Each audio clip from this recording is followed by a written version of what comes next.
they've already been on record as saying, hey, if our rookie quarterback's going to tuck it and run on a scramble, we kind of hold our breath.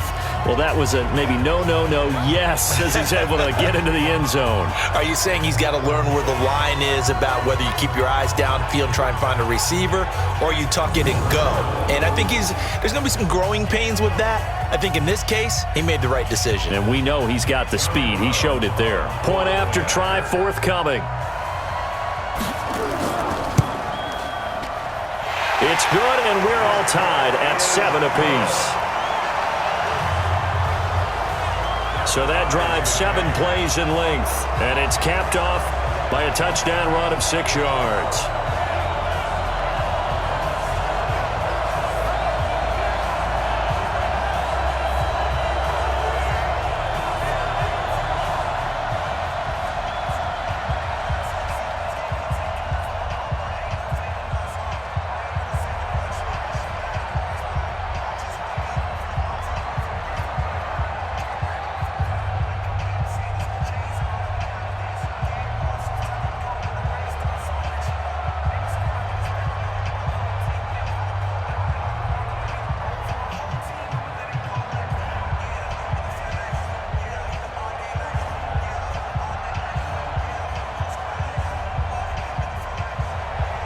So all even at 7 now as they kick it away.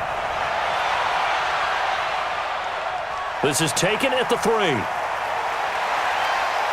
And not a bad return here. He gets it out to the 25-yard line.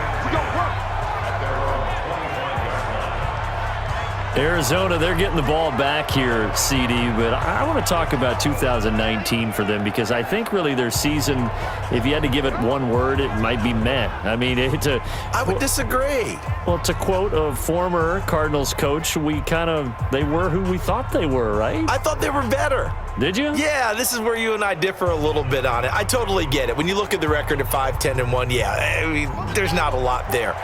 I thought this team might win 3 games all year. So maybe I'm looking at it strictly with my perspective. But remember, they drafted Kyler Murray, and he was terrific. He might very well be the rookie of the year on the offensive side of the ball in the NFL. He did a nice job for them. On the defensive side, Chandler Jones is an all-pro, sacking quarterbacks and taking down running backs. I think there's something to build on with this team, even though they're in a really difficult division because the Rams went to the Super Bowl last season, didn't make the playoffs this year. San Francisco and Seattle ran away with the division. But this Arizona team, more weapons around Kyler Murray. Let's see how it turns out in 2020. I thought they were a little bit better than expected. And CD, maybe they found something in Kenyon Drake. They pick him up in, weeks 15 and 16, 137, 166 yards, 6 touchdowns between those 2 games. Murray going to try to throw on 3rd down. Complete. It's Johnson. And he will lose yardage here to the 31-yard line. Tough sledding. They lose a yard there on 3rd.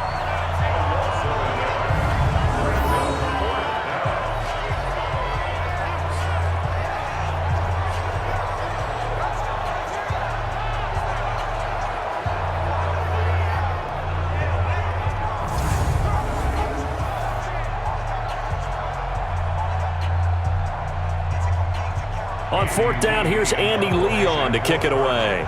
Back deep, Trent Taylor.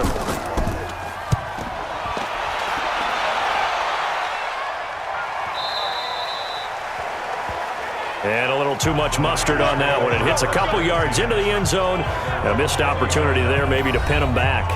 Time to revisit what we thought of San Francisco in the Super Bowl here, Charles, as they come back out on offense. They were looking to draw even with the Steelers and the Pats with 6 Super Bowl titles, but that's going to have to wait at least another year. Now, are you still bullish on this team moving forward? I absolutely am, and I know it goes against the grain a little bit because typically the team that loses the Super Bowl, it's not just the Super Bowl winner that has a hangover. Super Bowl loser has a struggle the next year as well. I think this team is built to come back and compete for another Super Bowl title. Offensive line, I really like it. They'll get Weston Richburg back at center. I think that the running game will continue to get better. Don't be surprised if they actually draft a runner to try and supplement things. They'll increase the receiving core. and I think Jimmy Garoppolo will continue to improve at quarterback. And on the defensive side, they feel like they have a lot to prove because of the way the game ended for them. They didn't shut them down. I think this is a team that will be on a mission in 2020.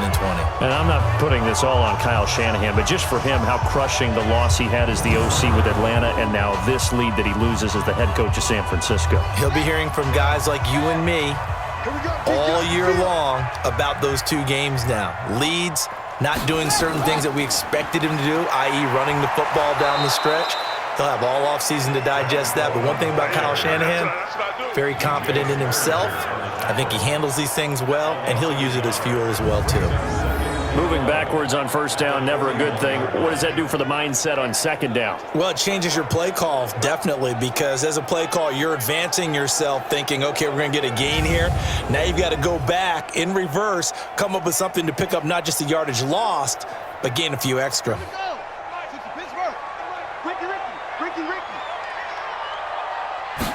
Second and 11. Got the connection here to Bourne.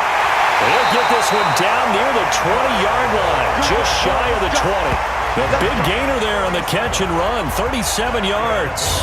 That's a real nice job right there, working the middle of the field, working against those safeties. And you know, partner, if you get your hips turned the wrong way, big plays can result. And a big play resulted right there.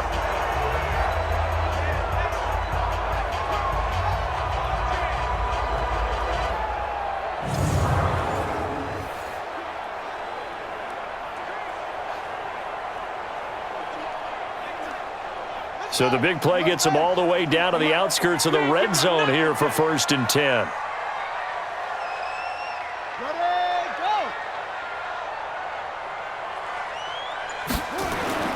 Here's a play fake as they set up to throw. And he will find his receiver, Pettis, for a 49ers touchdown. Dante